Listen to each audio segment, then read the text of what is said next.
किसी भी राष्ट्र की तरक्की या मानवता की तरक्की के लिए जरूरी है साइंटिफिक टेम्परामेंट या वैज्ञानिक सोच का, अर्थात सत्य की कसौटी या कह लीजिए सच की ओर काम किया जाना।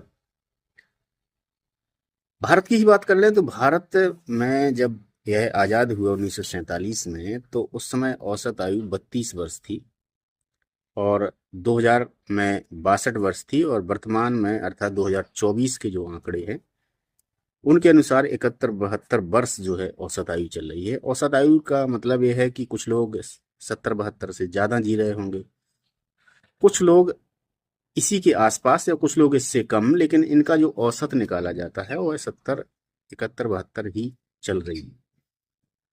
वैज्ञानिक सोच का मतलब यह है कि उस समय आपको पता है, गांव के गांव, शहर के शहर हैजा, पीलिया, टीबी या निमोनिया या अन्य प्रकार की जो महामारियां होती थी उनमें पूरे गांव के गांव, शहर के शहर मर जाया करते थे।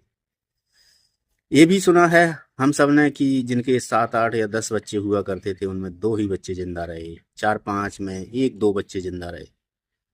वर्तमान में ऐसा नहीं है। वर्तमान में अधिकांश, जैसे 4 बच्चे किसी के, 2 या 3 बच्चे पैदा हो रहे, तो लगभग अधिकांशता बच्चे बच जाते हैं। उसका कारण है कि विज्ञान के क्षेत्र में बहुत सी तरक्की की गई है, जिसमें दवाइयां बनी हैं, वैक्सीन बनी हैं, टीके बने हैं।